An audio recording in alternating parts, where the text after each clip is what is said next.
Dunyoviy mashhur asar Yigit degan shundoq bo'lsa. Avtori Ehson Abdulquddus, Misr. 23-bob. Chet elliklar turmasidagi mahbuslar harpi kuni atganda hamma kamera ishchiklarining ichib etilganligini bayqadi. Demak, ularning o'zaro ko'rishishiga, parangishiga ruxsat qilingan. Bu kutilmagan ish edi. Turma boshlig'i: "Hech keldi, sizlarni erkinroq bo'lsin" dedik. Qalayimqanchilik chiqarishga urinsanglar, yana boshqadan ayrim-ayrim solab qo'yamiz, deb ogohlantirdi va kulib qo'yib, "Ayminglarga muborak bo'lsin" dedi. Uning gapidan hayron qolgan mahbuslar g'ung'urlashib ketdi. Ularning kulgisi kelatdi. Chunki ular turma doiralarining insonparvarligiga, siyosiy soqchilarning faqat heytda deb o'zlarini bundoq erkin qilib etadiganligiga ishongisi kelmaydi. Bu yangi bir ahvoldan derak beradi. Uzoq vaqt turmada jafo tortgan bu kishilar har bir ishni o'z taqdiri bilan bog'lab tushuntirishga odatlangan.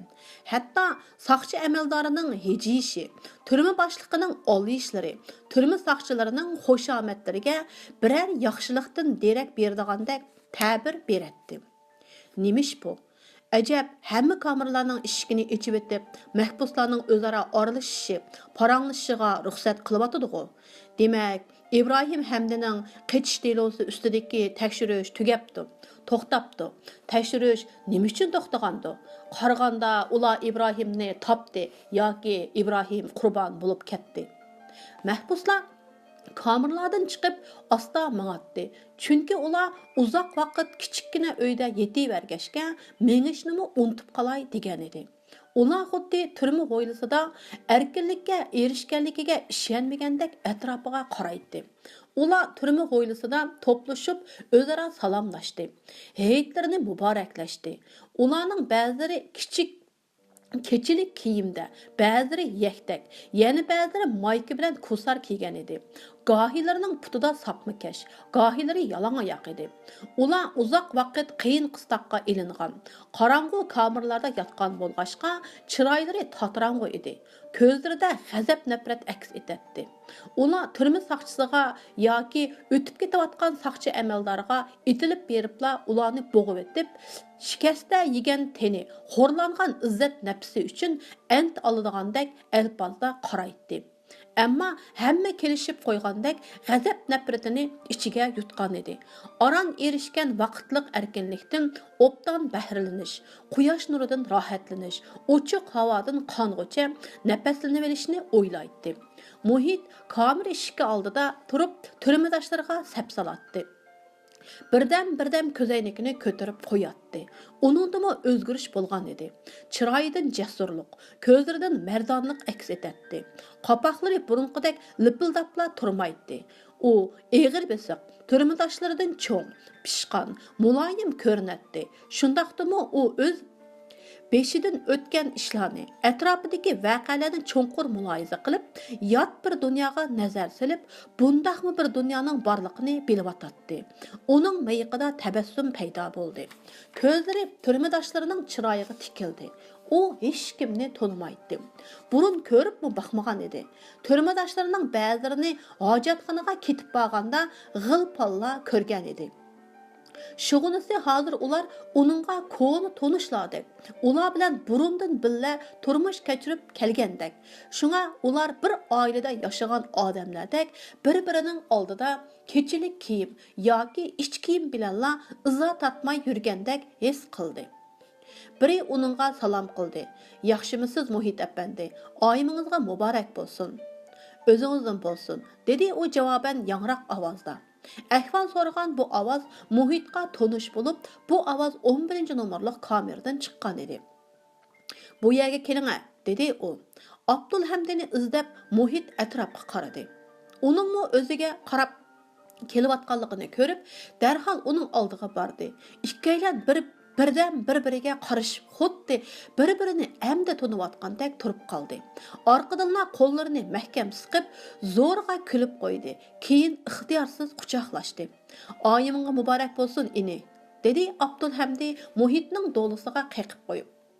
"O'zingdan bo'lsin, Abdulhamdi", deb qizg'inlik bilan javob qildi Muhit. Seni qo'yib berdigandek qiladi, dedi Abdulhamdi Muhitni turtib turib. Xudoga shukr. Abdulhamdining ko'zlari chaqnab ketdi. U Muhitning qulog'iga pichirladi. Lekin sen hech nima demagunchimi, ish taxa tugimadi. Muhit odatda Abdulhamdini ancha ko'zga ilib ketmagachga kulib qo'yib, xotirjam bo'l, dedi. Ular birlikda turmadoshlarining yeniga bordi. Muhitda burun Abdulhamdi yenida bo'lgandekidek, yenida cho'ng yo'lanchiga bordi. Boshqalarga bo'zak bo'lmaydigandek hissiyot paydo bo'ldi. Ammo Muhit doktorxonada yoki turmada bo'lsin, Abdulhamdini o'ylab nurg'un kechalarni azob bilan uyqusiz o'tkazgan. Bizni saqchiga rostilla Abdulhamdi chaqqanmidi? Haqiqatan kapitan Dabag aytgandek ish bo'lganmidi? degan xiyol uni qiynab kelgan edi. U hamisha bularni o'ylamay, o'zini Abdulhamdi unda qilmaydi deb ishontirmoqchi bo'ladi. Ammo shu an kapitan Dabag ko'rsatgan Abdulhamdining Humanbek va taftish amaldorlarining telefon nomeri yozilgan xotira daftari xiyoliga kirib oladi. Xeyli uzunda Muhit bu xiyollardan vaqtincha qutuldi. Ammo ko'nglida bir gumon saqlanib qoldi. Abdulhamdimi turmaga solandi. O'xshashla jazolandi. Lekin hech narsani iqror qilmagandi. qilmadi-ku. Abdulhamdi burun saqchiga cheqib qo'yishni o'ylagan. Keyin bu niyatidan yondi. Mushuning o'zi kupoyi-ku deb o'ylaydi Muhit. Shundaqdimi avvalgi xiyollari uningga orom bermaydi. U Abdulhamdining chiroyiga xuddi haqiqiy ahvolni bilmoqchi bo'lgandek qattiq tikildi-yu, hech narsani bilolmadi. Faqat uning qayg'uga patgan g'amkin chiroyini ko'rdi. U nima uchun g'amkindi? Ular turmadoshlarining yeniga keldi. İkisini har qanday qiyin qistoqqa bosh egmagan qahramonlar deb bilgan turmadoshlari ularni qizg'in qarshi oldi. Hamma parangga tushib ketdi. Ular İbrahim to'g'risida paranglashdi. Ular hammani bilgan, turmaga maxfiy yo'llar bilan kirgan xabarlardan, gazetlardami e'lon qilinmagan ishlardan xabardor bo'lgan edi. Ular İbrahimning Abbasiya gazarmasiga hujum qilib, Angliyaliklarga qaqshatqush zarba berganligi, 3 kishini o'ldirib, 15 odamni yarador qilganligi, 2 tankka, 4 avtomobilni pochaqlab tashlaganligi, Angliyaliklarning gazarma ichida İbrahimni tutmoqchi bo'lib, Afşarkılar bilan qo'g'lab o'qqa tutganligi, İbrahimning mo'risiga bir pay o'q tekkan ahvoldimi, gazarmadan qochib chiqqanligi, keyin bir Misrlik saqchi amaldorining o'qida qurbon bo'lganligi, Angliyaliklarning chichangshib ketganligini bilib bo'lgan edi. Ular yana saqchilarning İbrahimning jasadini uydagilarga topshirib berib, kechilab ko'mib etishga buyurganligi, namozini tushirishga unamaganligi, saqchilarning hozir xuddi g'aljir itlarga o'xshash vahshiylashib, bir qism o'quvchilar ishchilarni qo'lga olib, Zaytun tutqun lagerga solab so'roq qilayotganligini, qo'lga olishning davomlashayotganligini anglagan edi. Hammasi degudek İbrahim haqida hasratlanib emas, xuddi o'zlarining ishini, o'zining qahramonligini aytgandek so'zlaydi. Ular hayajonlangan edi. Inqilobiy g'oya ularni mubolag'alar bilan tasavvurida yangi qahramonning obrazini yaratish imkoniyatiga ega qilgan edi. Atrofdagilar ko'zlari yo'g'on ichib, xuddi jiddiy bir kinoni ko'rayotgandek butun zehni bilan berilib anglaydi. Bir ozdan keyin ularning tasavvuri bilan anglayotgan hikoyalari oralashib ketdi. Ular o'zlarini gazarmaga kirib, granat tashlayotgandek his qilishdi. Muhitmi buni anglab etib, xuddi boshqalar o'zi to'g'riliq so'zlayotgandek tuyg'uda bo'ldi. Demisimi ish uningdan boshlangan. Bu ishqa u qatnashgan edi. Agar u bo'lmagan bo'lsa, İbrahim Angliyaliklarning gazarmasiga kirolmagan bo'ladi. İbrahimning qahramonlik jasorati uningga botirlarcha qurbon bo'lganidan bakrak ta'sir qildi. İbrahim inqilobiy qurbon emas, hayot qahramondek bilindi. İbrahim uning qalbida mangu hayot. Bir odam o'zi yolg'iz shuncha vala ishni qilsa, dedi biraylan jo'ylagandekla. Ish buning bilan tugamaydi. Mamlakat bo'yicha biror ish yuz beradi, dedi yana biri. Mən universitetdagilar heytdan keyinla dərs tashlaydi ekan, o'quvchilar ko'chalarga chiqib, sukutda turib, ta'ziya bildirdi ekan deb angladim. Yana biri gap qo'shdi. Bizmo biror ish qilishimiz kerak, dedi biri g'azab bilan. Meningcha biz turmani pachaqlab, bu yerdagi ablaqlarning rosa adibini bersak bo'ladi. Biz ochliq e'lon qilaylik. Yana bir yigit atrofdagilarga qarab qo'ydi. U qaramutdiq, ko'zlari yo'g'on, qonsharliq yigit edi. Muhimi bu yerdan chiqib ketish kerak. U chaqda sirtda nima qilg'ili bo'ladiganligini bilatdiq, dedi u. Bu gap hammalarga ta'sir qildi. Amaliyotda boshqalarmi eng muhim masala bu yerdan chiqib ketish ekanligini his qilishgan edi. Ularning turmadan chiqishi o'z erkinligini yana bir qatim inqilobga taqdim qilish bo'lib hisoblanadi. Turmadan baldiroq chiqish uchun ular mushu bo'sh qo'yayotgan fursatdan foydalanib, soqchilarga yaxshiroq ko'rinishi, o'zini ojiz, iqtidorsiz, azor yegandek tutishi lozim. Muhit qonsharliq yigitga qarab, xuddi Ibrohim oldida turgandek his qildi. U yigitning ovozimi Ibrohimnikiga o'xshatdi. Umi Ibrohimga o'xshash buyruq talaffuzida yoki boshliq talaffuzida emas, odatlikcha so'zlaydi. Muhitga qurbon bo'lgan qahramonning ishiga varislik qiladigan yana bir yangi qahramon yetishib chiqqandek bilindi. Ular turmadan qetish niyatidan yenib, boshqa parangga tushib ketdi. Har kim o'zining kechirmishlarini, namoyishlarga qatnashganligini, qandoq qilib turmaga tushib qolganligini, o'zini qandoq so'roq qilishganliklarini, xuddi o'z beshidan o'tgan ishlarni emas, boshqalardan anglaganini aytgandek so'zladi.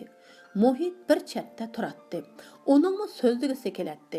Ularning Ibrohimning o'z uyida yo'shiringanligini, o'ziga qiziq paraqlarni qilib berganligini, balaxonaga, hasal, moy to'nlarining orasiga yo'shiringanligini, singlisining Fathi Maliji bilan billa Ibrohimning qetish planini tuzganligini so'zlab bergusi, turmadoshlariga o'ziningmi boshqalardan qilishmaydigan qahramonlardan ekanligini isbotlag'usi keladi. Ammo u gap qilmadi. Ehtiyotchan bo'lg'ashqa bu unutilmas ishlarni mangu qalbida saqlashni ko'ngliga pukdi. U biror narsa aytar degan o'y bilan Abdulhamdiga qaradi. Ammo Abdulhamdi gap qilmay, yerga tikilib, o'ychan holatda turadi. Bir yigit o'ra turib, harg'on bo'lsa kerak, kameraga kirib, karavotidagi adiyalni chiqib yerga soldi va avval o'zi tomga yo'linib o'ltirdi. Uning yeniga yana biri kelib o'ltirdi. Ondan zil ovozda bir mungluq muhabbat naqshisini boshlab Tunji uchrashishga kelmading dildor, atsimi uzung'icha saqladim seni. Uchinchi qitimmi saqladim shundoq, turamsan gapingda javob ber qani. Kaptarlar, oppoq kaptarlar, dildorim qishig'a beringlar tezrak. Men qoldim shu topda azob hasratda, iz soldi qalbimga o'chmas bir chiroq. Naqshini anglab o'ltirib, ixtiyorsiz Abdulhamdining yuragi do'pildab so'qib ketdi. Xiyol kaptiri Samiya tarafga parvoz qildi. Muhit bu naqshini anglab, boshqacha bir dunyoga kirib qolgandek. Dunyodagi hamma narsa uningga yangicha bilinayotgandek bo'ldi. Boshqalar naqsha aytayotgan yigitning atrofiga to'plandi. Bir yigit yana bir adiyal ochqib yerga soldi. 3-4 adiyalmi selindi. Hammaylar adiyallarda o'ltirib naqshaga jo'r bo'lishdi. Naqsha mungluq ohangdan usul pardasiga o'zgardi. Turmadoshlar chavoq bilan har xil ovozlarda naqsha aytishga boshladi. Biraylar chaqchaq qilib hammasini kuldirayotgan edi. Naqsha birdan üzüldü. Biri mörsini etib usulga tushdi. Orqadan biraylan o'ttirga chiqib ishorat qilibdi. Hamma jim bo'ldi. U yigit dektorlarni do'rab so'zladi. Bu ya chet elliklar turmisi, xonimlar. U bir chetda qarab turishgan turma saqchilariga qaradi, hamma paraqqa kulibdi. Efendiler, hazır roza hitlik oyunlarımızı başlaymiz. Aldı bilen, hey, petigen, terişqi baraylı, degan naqshini anglanglar. Ali Mahmud o'rinlaydi. Sizlarga shuni aytib qo'yayki, bu saptishim chet elliklar turmisining pishqadamlaridan bo'lsa-mu, ammo chet ellik emas. Agar birov uni olqishlab biror tal tamaka tutsa, u rad qilmaydi. Ismi aytilgan yigit qiziq bir naqshini aytib berdi. Kulka texmi avjiga chiqdi. Bo'ldi qilinglar. Senmi vaqirashmanglar. Bir turma boshlig'i yiroqda turib vaqiradi. Hamma u soqchiga g'azab bilan olib tangla vaqirashdi. Nima qilay deysan? Nima qilasan? Heliqi soqchi ularning g'azabli ko'zlaridan qechib ta'tir qarab oldi. Gapmi qilmadi. Hocam, xafa bo'lmaslar. Xudoyim mansablarini o'stirib, mahbus qilib qo'ya, dedi bir yigit soqchiga. Hammaylar qaqoqlab kuldi. Dektor bo'lgan yigit latifa so'zlash musobaqasi o'tkazishni jakkorladi. Shuning bilan har bir odam birdan latifa so'zladi. Kulka to'xtamadi. Muhitmi kuldi. U ömrida bundoq kulib baxmagan edi. Bu ajoyib g'alati bir makon ekan. Bu makonda kishilar azob chekib tursa-mu kuladi ekan. Abdulhamdimi kuldi. Boshda u g'amkin kulimsiradi. Bara-bara rasmiy kuldi. U o'zini qadinas og'inlar orasida turgandek, doim kelib turadigan qahvaxonasida o'ltirgandek his qildi. U bak ko'p latifa bilatdi. U sabdoshlariga toza qiziq latifa so'zlab berib, o'zining qiziqchi, aqlli ekanligini ko'rsatishni o'yladi. Biroq darmahal qaysi latifani aytishni bilolmay sal orasalda bo'lib, dastlab adablikroq birini, ondan qiziqini, oxirida oshkora so'rinlarda aytilmaydiganlarini aytishni o'yladi-da, tomoqini qirdi. Shu on hamma uningga qaradi va kulishga tayyorlandi. Muhit Abdulhamdiga so'yinib qaradi. Ondan xuddi bu mening navra akam degandek boshqalarga qarab qo'ydi. Bir qatim bir ahmoq, yana bir ahmoqning bir mushkini yuyayotganligini ko'ribdi, deb gap boshladi Abdulhamdi. No. Bu yerda arabcha mushkning miyonglashini no deydi. Bu inglizchadagi inkor so'zi no bilan o'xshash deb tushuntiribdi. Deb tovladi biri. Shu hamon Abdulhamdining chiroyi turildi. U bu xalqlar latifa anglaydigan, latifa so'zlaydiganlardan emas, faqat tomosha ko'radigan o'quvchilar ekan deb o'ylab lassada bo'ldi. Shundaqdimi latifani davomlashtirdi. Ahmoq Hamroyiga sen mushukni yumig'in, o'lib qolmasin yana debdi. Hamroyi chatiqing nima debdi-da, neri ketibdi. Birozdan keyin u qaytib kelibdi. Ahmoq qarasa Hamroyi bir o'lik mushukni tutib yig'layotgandek. Voy xudoyim, shumi gap bo'ldimi? deb vaqiradi biri. Qo'ya bu chaqchaq kepingni. Yana biri tovladi. Qiziqi yo'q ekan. So'zava birlari vaqiradi. Bizni ko'ldirlatma, oldidagisi tovladi. Abdulhamdi terikmasdan yana bir latifa boshladi. Chivin sizlarning ishikni qiqividi. Opang chiqib so'zlava. Vaqirashdi boshqalar. Abdulhamdi inglizcha ohangda mushukning miyangligini do'ridi. No. Hamma kulib ketdi. Muhit turmadoshlariga qarab navra aksidan faxrlandi. O'say ketding'u, dedi biraylan. Bayotinqi mushuk to'g'risidagi gapingni qilavatkim. Abdulhamdi kulib latifaning oxirini aytdi. Ahmoq mushukning o'lib qolganligini ko'rib Hamroyiga "Men sana uni yumig'in o'lib qoladi" degangu debdi. Hamroyi "U yug'onga o'lmadi" debdi. Ahmoq "Qandoq o'ldi amisa?" deb so'rabdi. "Men uni mujib o'ltirib qo'ydim" debdi Hamroyi. Hamma yana kuldi. Abdulhamdi sal kerilgan edi, shu hamon atrofdagilar vaqirab ketdi. Bu degan ko'ni gap, sen texi balalar bog'chisida ekansan. Tuyuqsiz Gundapaylar boshliqining egiz, yo'g'on basti ko'rindi. U yiroqdan vaqiradi. Muhit zohir. Hamma shu hamon jim bo'ldi. Muhit aloqsodalik va gumon bilan Gundapaylar boshlig'iga qaradi. Seni biri yo'qlab ketdi deb vaqiradi Gundapaylar boshlig'i. Mahbuslarning ko'ngli o'rniga tushdi. Chiroylarga kulki yugurdi. Ammo bu hasrat va g'amkinlik aralashgan kulimsirash edi. Yo'qlash so'zi o'z ma'nisidan boshqa ma'nini beradi. Ya'ni saqchilarning yo'qlashga ruxsat qilganligi turmida yetishning uzun bo'ladiganligi, saqchilarning amalsizlikdan yo'qlashga ruxsat qilganligini bildiradi. Muhit turmidoshlarining bundaq o'ylaganligini sezmadi. Ammo ularning oldida nihoyatda o'ng'aysizlandi. U dadasining o'zini yo'qlab kelish uchun har xil amal choralarni qilganligini biladi. O'zimi dadasining kelishini to'rt ko'z bilan kutyotdi. Ammo dadasining bugun kelishini xohlamaydi. Chunki u boshqalardan alohida bo'lib qoladi. Buni Muhit yoqtirmaydi. Muhit türmünün tashqarqi hovlisiga qarab mangdi. Türmüdoshlari uningga hesdoshlik va havas bilan qarab qoldi. Abdul Hamdi uni ikki hovlini ayirib turgan to'mir rishotgacha uzatib kelib pichirladi. Tag'amga salom degan. Dadam bilan opamga mendan ansirmasligini, menga ozroq pul avatishni deb qo'ysin. Birini shirkatga avatib, shirkatning mudiriga ahvolimni aytib qo'ysin. Bo'lmasa meni ishdan chiqarib etadi. Tag'am hammomga, Navalga, Samiyaga salomimni yetkazib qo'ysin. Rishatga tövədə Muhit Abdul Hamdi bilan xoşlaşdı. Muhit Gundupayla başlıqaga əgişib, türmə başlığı yardımçısının işxanasıga kirdi. Dadısı ağ yəkdək kiyib, orunduqda öz üydəki safada olturğandək olturatdı. Bovay oğlunu görüb, ornudan turdu. Bu bovayның tunji qitim oğluğa ornudan turuşu edi. U hazır oğlunu hörmətə sazavər əzəmət, qəhrəman dəb qaraydı. Muhit dadısının qoluğu söydü. Andın ular qollarını məhkəm sıxışqan beti bir-birinin közüge tikilib turub qaldı. Muhit dadısıga özünü atmadı, yoki məngziga söyüb qoymadı. Əksicə dadam meni quchoqlamasin deb ehtiyot qildi.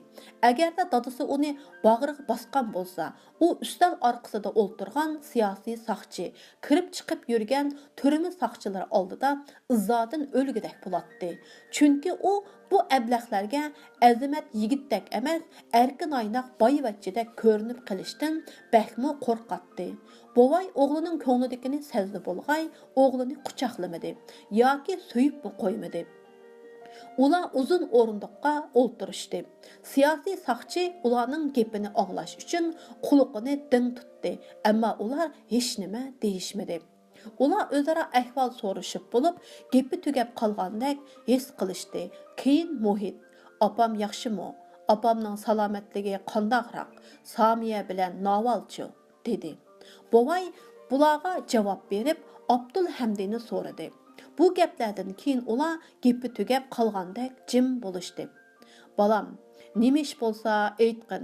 Kapitan Dabaq bizga yordam berma da'vatidi. Sen uning gapini anglag'in, bo'lamdi." dedi buvay yonda o'ltirgan siyosiy saqchi anglasin degandek ovozini ko'tarib. Ondan saqchini aldashning ipini topgandek o'g'liga ma'nilik qarab qo'ydi. "Men biror ishni bilgan bo'lsam, allaqachon degan bo'latdim. Sizlarmi biladilar, men azaldan hech qanday ishga aralashmagan." Bovay bu gapni anglab kulimsiradi. Muhitmi kuldi. Ular azaldan bundaq yaqin bo'lmagan edi.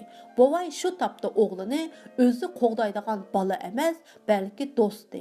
Oilaning eg'irchiligini o'zi bilan tang ko'tirishadigan haqiqiy er deb qaradi. Ular so'roqni to'xtatgandek qildi, dedi Muhit pichirlab. Ular kameralarning eshiklarini echivatdi, paranglashishimizga ruxsat qildi. Bovay xo'shal edi, ammo so'roqning to'xtaganligi Ibrohimning qurbon bo'lganligi bilan munosabatlik ekanligi yodiga yetishi bilanla chiroydagi tabassum o'chdi. Ibrohimning ismini tilga olmadi, o'g'limi so'ramadi. Ko'rishish vaqti to'shdi. Muhit dadasi akalgan narsalarni elib qaytib keldi. Mahbuslarning o'yin kulgisi tugagan edi. Ba'zilar adiyalda o'ltirishadi, ba'zilar hovli ichida cho'rgilab yuradi, ba'zilar badanini surtib-atadi, ba'zilar tomoq yeyotadi. Muhit go'yo bir gunohdan soqit bo'lmoqchi bo'lgandek, dadasi akalgan narsalarni O'ltirganlarning o'ttirisiga qo'ydi. Ular churqurishib ketdi va atrofdagilarni tovladi. "Hey, birodarlar, kelinglar.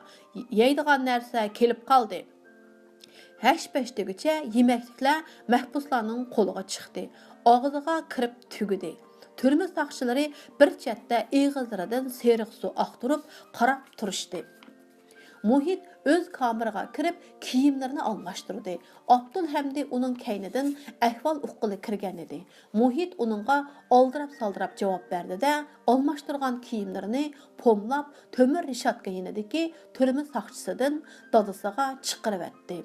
Muhit ishni tugatib, turmidoshlarining yeniga kelganda, uningga hech narsa qolmagan edi. U qarab kulib ketdi. Ya ochchig'i kelmadi, ya pushaymon qilmadi. Aksicha, ig'ir yukdan qutulib, sabdoshlari bilan o'xshash bo'lgandek his qildi. "Mani yegin, xafa bo'lmagin." Biri kulib uningga bir parcha tortni sundi. "Haytinga muborak bo'lsin," dedi Muhit tortni elib o'tib. Muhitqa bu tort bəhmo tetib ketdi. "Hey askar, meni qo'yib et. Men bilan chatiqing bo'lmasin. Anladingmi?" Tuyuqsizdan biraylarning vaqirishi anglandi. "Hey ufka, bundaq qilsang bo'lmaydi. Gapimni angla." Turma saqchisining xiyqirgan ovozi anglandi. "Qo'yib et deyman meni. O'ta bir chetga," dedi avvalgi ovoz. "Vaqirma, adablikroq bo'l." "Mavi adabsiz, meni adablik bo'l deydi-ku texi. Manga esilma." Mahbuslar ularning atrofiga o'lashdi. Turma saqchilarimi keldi. Vaqirash avjiga chiqdi. Bir chaqda Gundupaylar boshlig'i vaqirdi. "Hey, qaysing? To'li vaqirma. Hammanglar kameralaringlarga kiringlar. Tez bo'linglar. Saqchi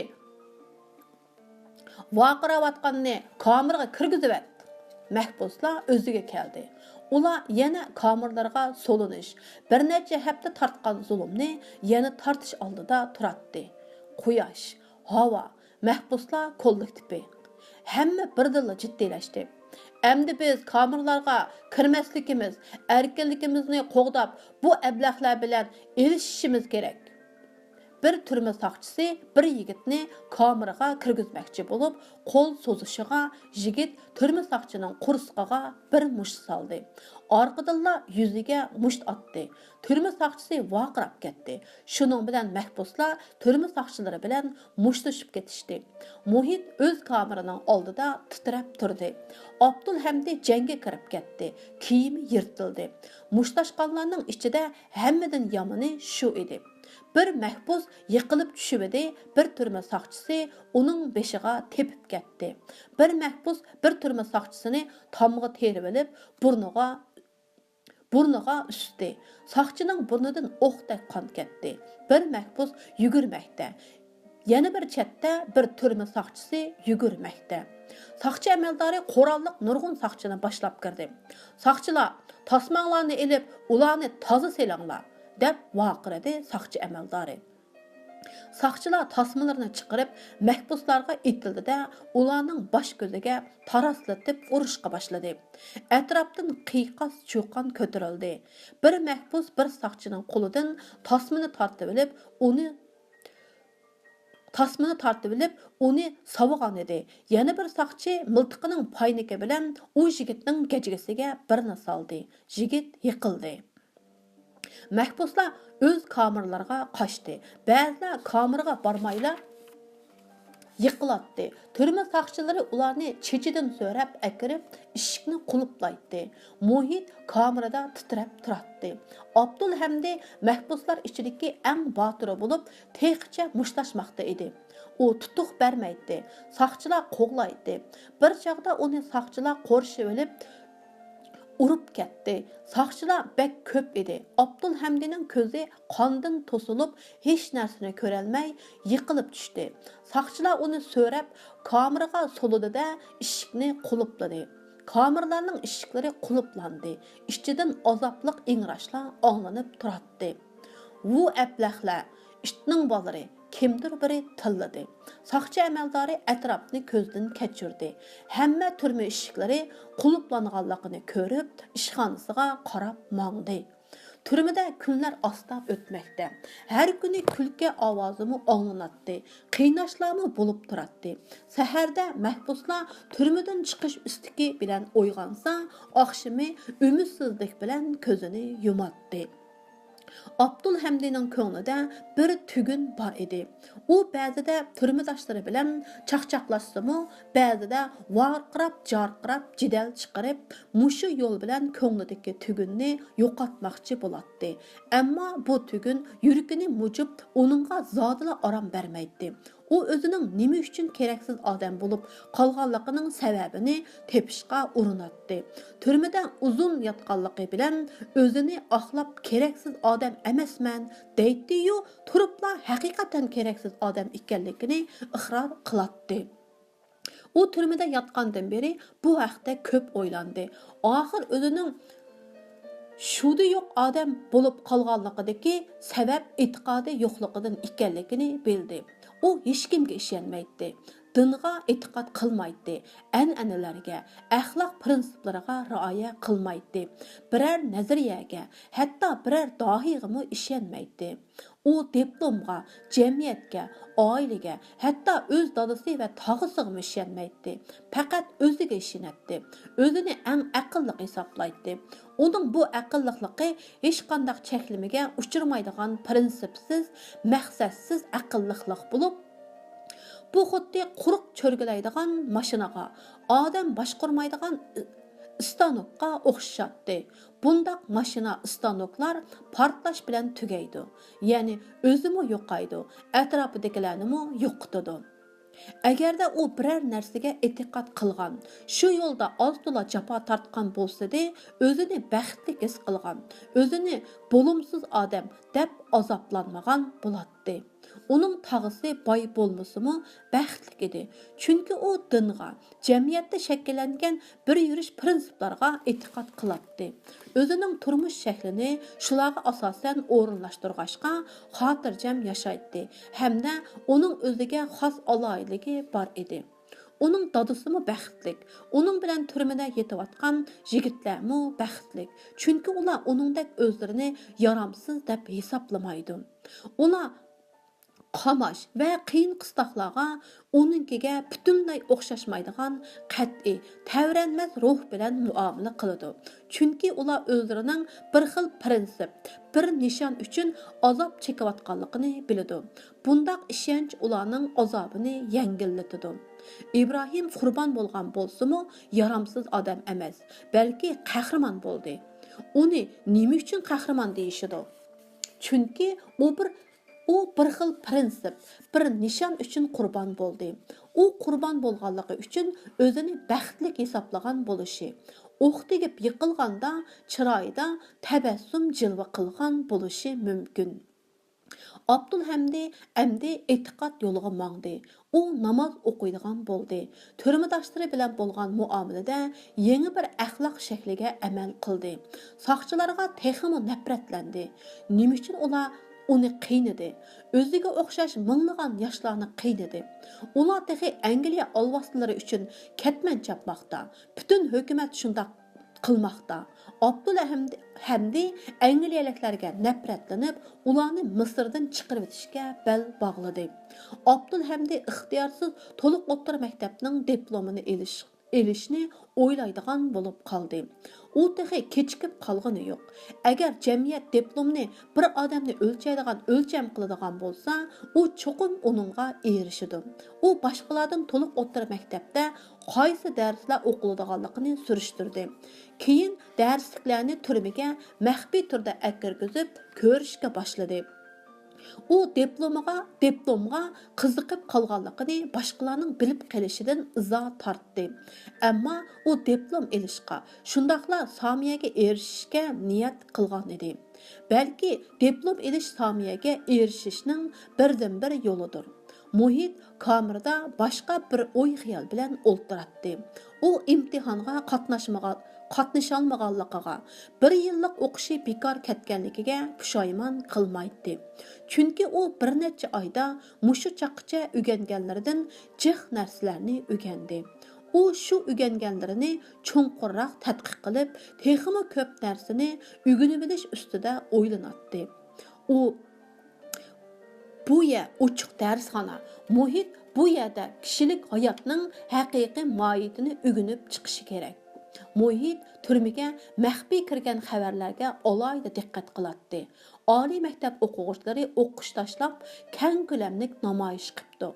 Vatan sotqish hukumatni yo'qotayli. Vatan sotqish ahdinomini bekor qilayli.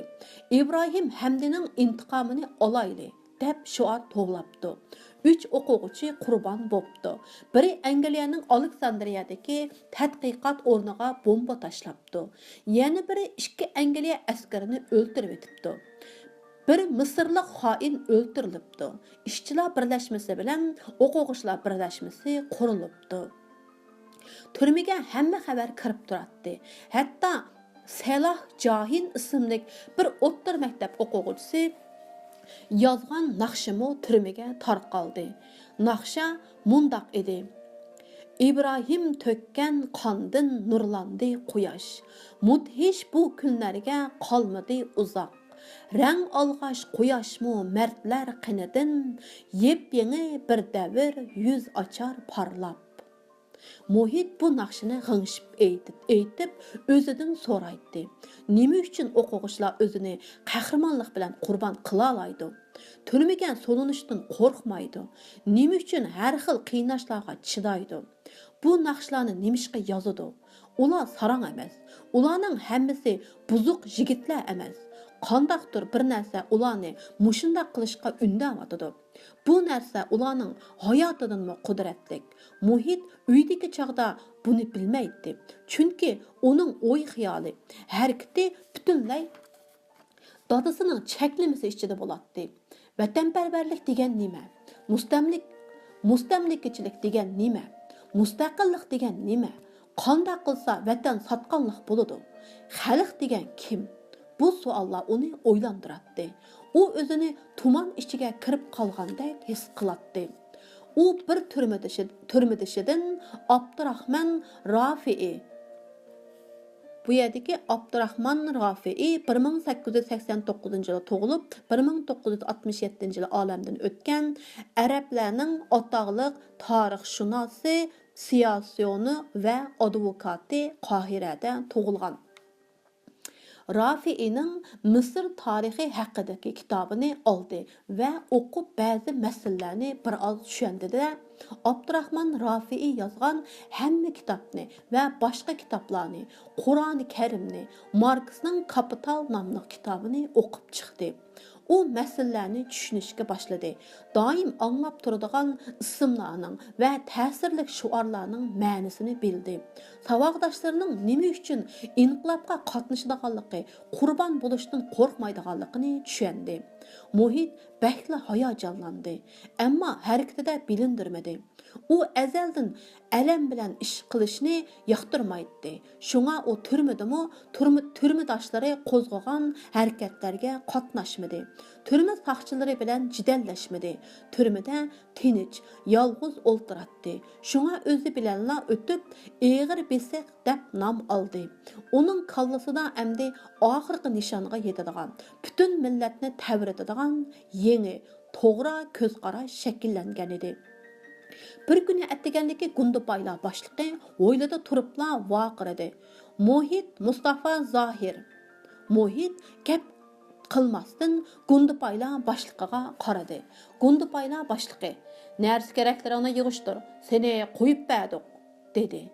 Muhit turibla qoldi, ishonmadi. Yuragi qafasda tipirlagan qushdek do'pildab so'qib ketdi. U chiqib ketadigan bo'ldi. Erkin dunyoga chiqadigan, o'z oilasiga qaytadigan bo'ldi. U xo'shalligimni turmadoshlarim ko'rib azoblanmasin deb o'zini besib oldi. Ko'nglimi bir qismida bo'lib qoldi. Sabab u erkinlikka intizor bo'lsa-mu, xo'shalligini izhor qila olmaydi. Turmadoshlaridan ayrilishga qiyolmaydi, ammo buni bildira olmaydi.